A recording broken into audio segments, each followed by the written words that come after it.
All right. Hello, everybody, and thank you for joining us. I am Marnie Clark, breast cancer coach, and with me is the beautiful Ege Demirkan. And she is going to share with us today some very interesting things about her breast cancer journey. Ege is a healing empowerment coach who supports women who are going through the traumas of diagnosis and treatment and helping them to change the prognosis of their cancer journey. Now, Ege, will you please give us a little bit of background about yourself, whatever you're comfortable sharing? Thank you, Marnie. Thank you for having me.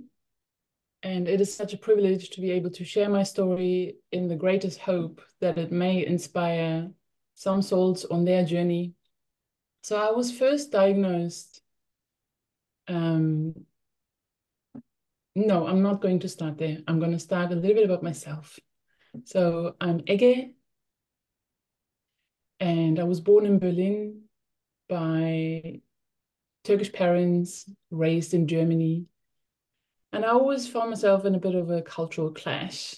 I have a brother, and when I was 23, 24, I decided I'm not going to do the typical Turkish thing and marry a Turkish man and go to Turkey every holidays, but instead go and explore the world. And I had this dream of having my own little koala.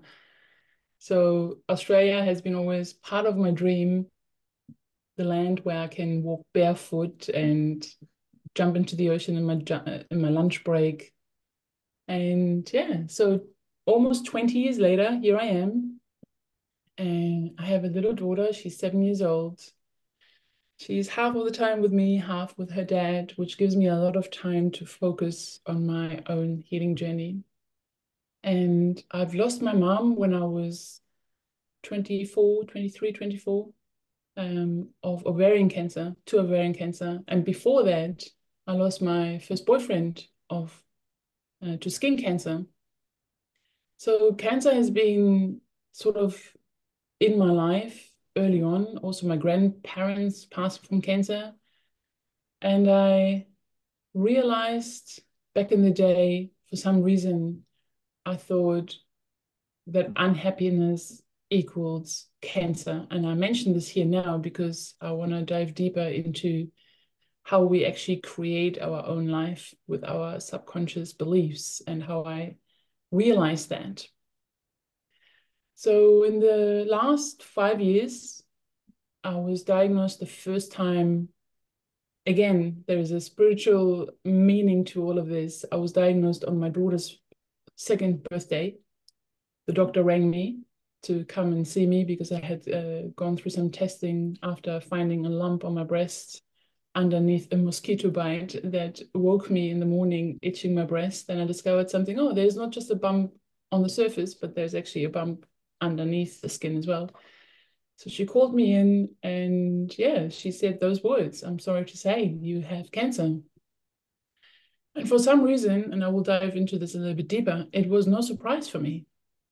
It was a shock, but it wasn't a surprise as per se. So the following 2 years, I've spent a lot of energy, time, money on focusing and researching what I need to do in order to give my body the ability to self-heal and regenerate. And whilst I had this mom passing from cancer, and whilst I have, genetically speaking, the perfect foundation to be a cancer patient in the future, I never really believed that I had cancer because she had cancer. I always knew that this was my own creation. So the first time I went to Germany, because when the doctor said, okay, we're just going to take out your breasts, we're going to take out your ovaries, we're going to put you onto a chemo regime and radiation and some drugs, it was like a bomb about to explode. And I felt this doesn't feel like the solution. This feels like covering up the real root cause of why this is actually happening. And when I asked him why this is happening, he had no answer. He said it can happen to anybody. And that really didn't sit right with me because I believe in cause and effect. I believe in responding to something that is happening. So I was looking for the part of the formula that equals cancer. So what made this happen? And I was really interested in looking at the fundamentals and eliminating any chance from the root and bottom up rather than just covering the symptoms, burning, poisoning, cutting out, and just getting on with life. Because that was his suggestion. You just do this treatment and then you get on with your life. I knew early on that how I was living my life actually created this cancer. So for the 2 years, I supplemented, which wasn't really the case before. I went through treatment in Germany, IV mistletoe therapy, hypothermia, yeah, an intense regime of supplements and cleanses, detoxes, switching to a plant-based diet where before I was more vegetarian. And I felt amazing. I really felt amazing. I felt like the way I feel, there was no way that I could have cancer because cancer for me was always the imbalance of wholeness and of happiness. But there was one problem that kept knocking at my door and that always reminded me of how I can fall back into the creation of cancer. And that was my personal relationship with my husband at the time. Because it was so hard to leave. And even my oncologist said it back in the day. He said, okay, you now clinically have no cancer, but the hard part begins now to actually maintain the state. And if you have, those interconnected relationships bringing you stress, reminding you of traumas and not working on those areas, then you are already very vulnerable to fall back into a diagnosis. So it was a really hard thing, but we separated. And that in itself was a huge challenge. And within that separation, I received my second diagnosis 2 years later. And again, I bring in the spiritual meaning to this because it was actually then the fourth birthday of my daughter where the doctor rang me and gave me those news. And I found it really hard not to associate my daughter's birth with a death message, because that's how I saw cancer as well at the same time. And that's when I slowly looked into other ways, spiritual ways, because up until then, I purely just focused on my physical creation, on my physical body. Second time around, I thought, oh, okay, I just go back to Germany again, do the whole thing again, and get exactly the same results, feel exactly amazing, and all will be well whilst I work on my spiritual path.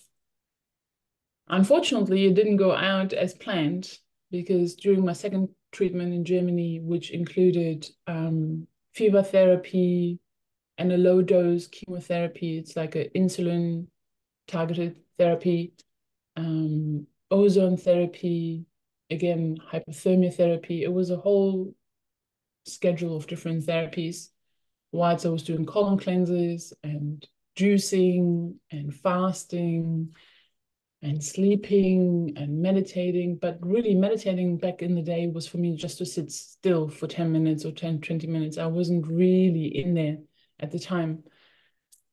And I noticed that my health was declining during that second treatment, to the point that I, not fully, but to an extent, lost the ability of walking because there was so much pain in my bones, metastasized into my bones. So instead of things getting better, they got worse. I arrived in a wheelchair at the airport and I was on a walking stick for a little while. And whilst I was going through this, I had lost in 1 week 4 people that I knew of, and some of them were my friends, to cancer. So it was so hard to mend the reality and start adapting a belief system that is greater than what I'm seeing and what I'm experiencing in my own body. And the second treatment was 2021, so 3 years ago. And at that point, I started to realize, this is where I come to the point of creation, that I have been and always will be the creator of all of this. So I started taking radical responsibility, which is a process in itself. It doesn't happen overnight, and it comes in different degrees and levels of my own journey. And since then, my health has been like the ocean, ebb and flow. And learning how to serve this ocean of well-being has been a massive challenge, because from birth, I remember that my body has been always very strong. I'm somebody who hardly has a cold. Like, I probably had a cold 10 times in my life. That's how rare I get a cold. And if I hurt myself or injure myself, I could watch my body heal it. And I've had massive accidents. I died. I was 6 minutes dead in one of the accidents. And I always remember this innate power that creates us, how we can have access to this power. But this cancer journey has really challenged those innate beliefs big times. And since then, my health has improved, and then it declined, and it has improved. So the latest within the last, few months is that I actually completely healed my initial breast cancer diagnosis. And I had cancer in my breast, I had cancer in my spine, and on both sides of my hips. And the right side of my body had lots of metastases, and they're all healed except one little spot that is on my bottom. And so I can see that healing comes in phases and in stages. It's not a systematic, okay, you're healing and everything's now healed, but it goes from area to area. Whilst I've healed completely in my own way, and I tapped into hormone therapy for a few months here and there, but I stopped those very quickly because I didn't feel aligned. So I wouldn't credit my healing to those, because it was too short of using those to get these results. Whilst I healed the right side, the left side is calling for a lot more attention. And the cancer has actually now, that the one that is still there has mutated slightly.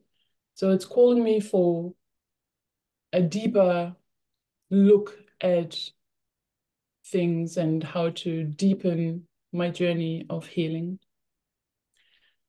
Let And me stop you just right there at that point. I want to take you back a little bit farther to the first diagnosis. Can you please share with us what of conventional therapies you chose, if anything, for that first diagnosis? yeah, absolutely.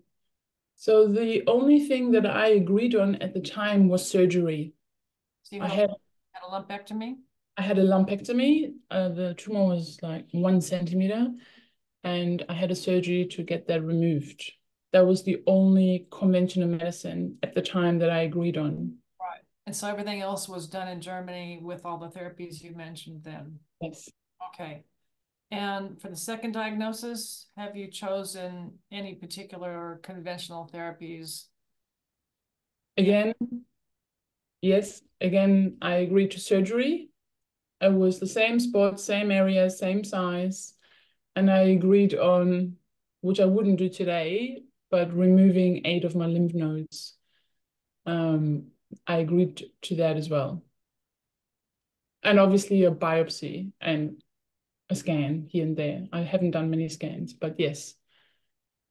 But you've also undertaken various rounds of different types of drugs. Is that right? For the Yeah, on second. and off.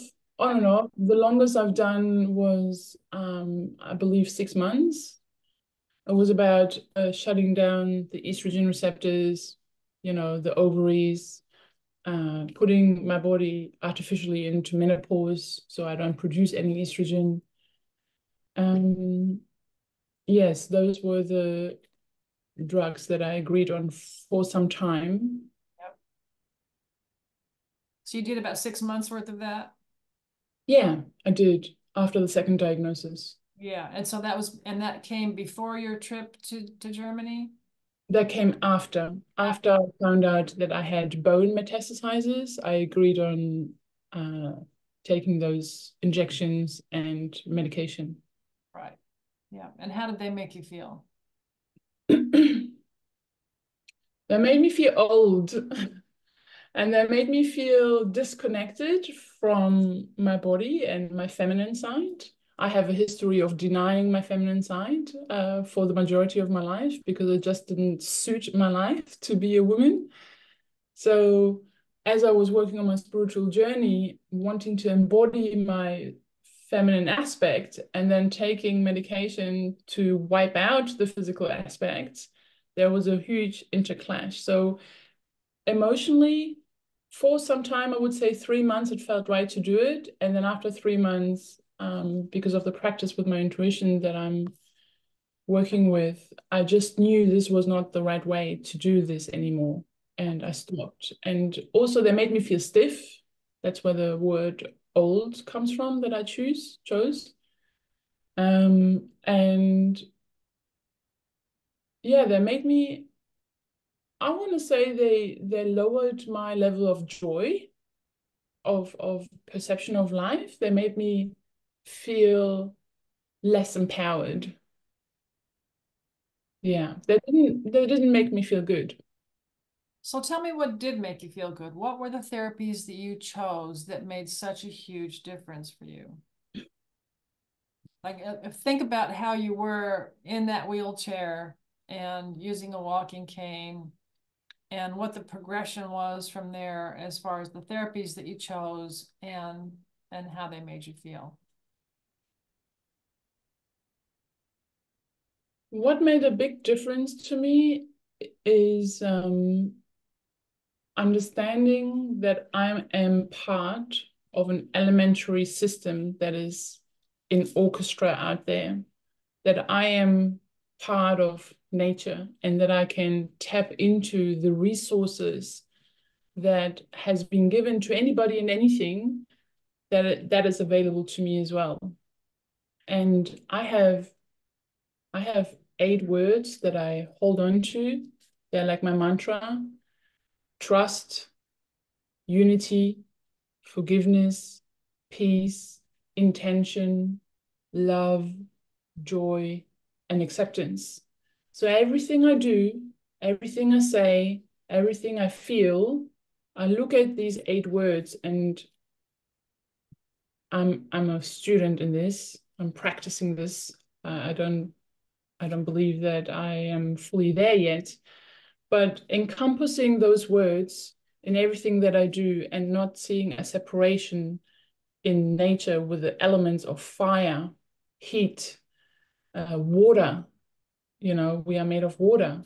Um, Love, which is, for me, love is everything. All these words come from love. If we don't have love, we can't trust, we can't unite, we can't forgive, we can't have joy, we can't have peace, we can't have intention and acceptance.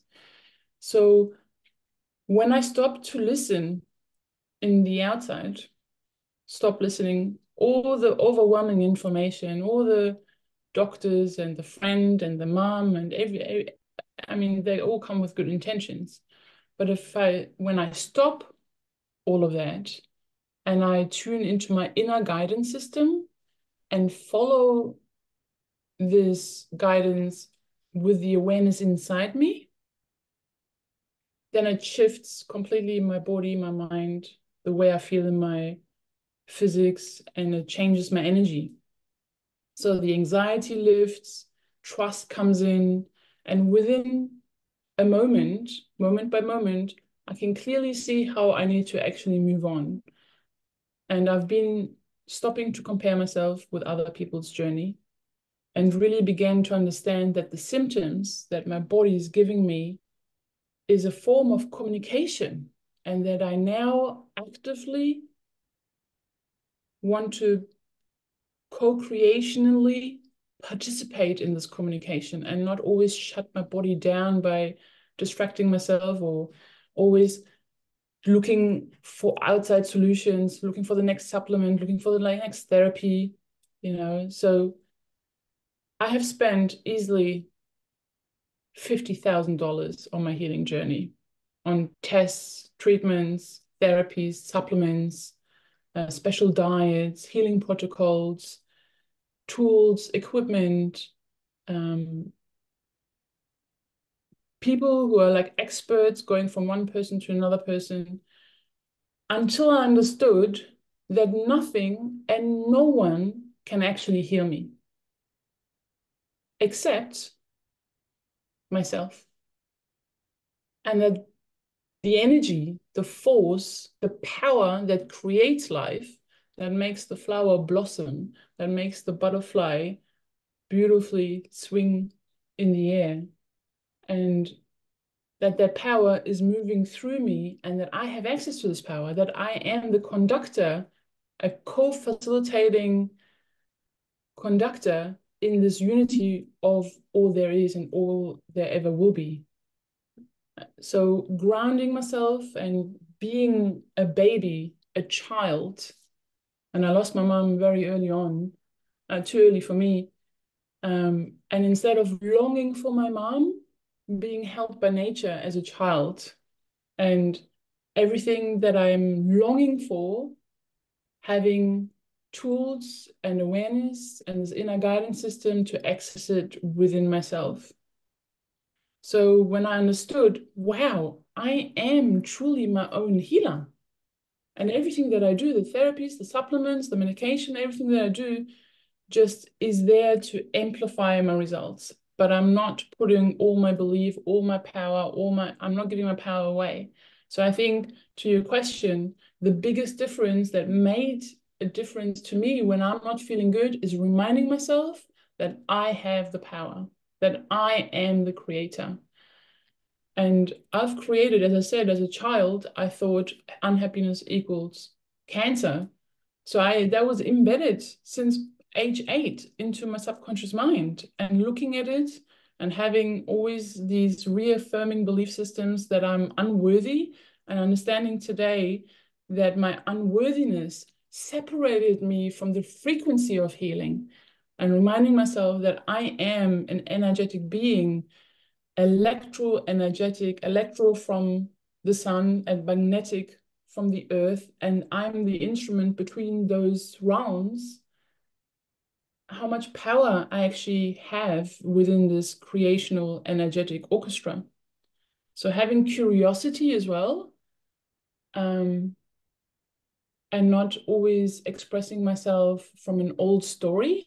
Oh yeah, this happened to her, and this happened to my mom, or this happened last year, and the first time I got diagnosed, and the second time. Not letting that determine my current present has been a massive transformation for me.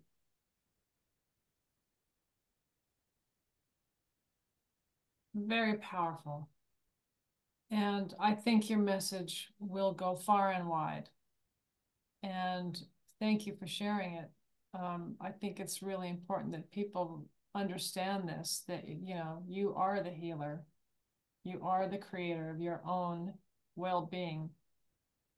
Not to say that it's your fault if you are suffering from something, but I think understanding where disease comes from is a very important thing. And you've actually become a practitioner of, remind me again what it's called, root cause, is that? Yeah, I'm a root cause practitioner where we look at the root cause of cancer, which is psycho-emotional, and then finding the pathways to clear those unresolved psycho-emotional reasons that keep you in a state of disease. So with the word fault, I don't believe there is such thing. It's no one's fault, Yeah. and because there is no fault. And I believe that everything always has a message for us to be able to elevate to the next level of consciousness. And I believe that all the distortion, disruption, everything that is going on in the world is ultimately reflecting within ourselves as an individual. So seeing yourself as part of rather than separate of helps you to navigate through all the turbulences by when you access the inner guidance system that I just mentioned, especially when there's such chaos out there and um, so much what's the word? Noise and confusion and And contradictional information, that's the word, yes, there's confusion. yes, Then, and if we're always looking into the outside, then we are always going to be a product of all the chaos. And what I've learned is that you can't spiritually bypass, like you can't, like one of the biggest things that I also want to mention is acceptance. Accepting, and I'm still accepting it, it's a process. Accepting my vulnerability and accepting my mortality and accepting this situation at this current point in time without projecting it into the future. And always ask myself, what is the next best thing that I can do for myself right now? What is it that I need right now? So many people are focusing on doing things. And I've learned it's as long as you focus on how you're feeling and always striving for feeling good, then with your guidance system, you know what's best for you. Um, absolutely. and it simplifies the journey. Such great advice, Ege. So helpful. And I think, as I said, I think your message is going to impact a lot of people. So I'm anxious to get it out there. Anything else that you'd like to share that you think might be helpful? Yeah, I think a diagnosis, any diagnosis really, it again is just another tool to elevate to the next level of consciousness in your personal evolution. We're just looking at the personal evolution, but really it is the evolution of all there is. But people find it really hard to think that big and feel that big. That's why I just talk to the person. Um, it's a spiritual initiation. If you, the person who's watching this, if you can remind yourself, and if you can't remind yourself, first of all, but you need some help cognitively, mentally to get there, if you can remind yourself that you are first spirit slash energy, then we are emotion, then we are thought, and then we are physical. And just addressing the physical body is not going to get you anywhere. It's just going to give you short-term results. So if we remember that we have this creational power, life itself is about creation. We can choose to create disease or we can choose to create well-being and healing.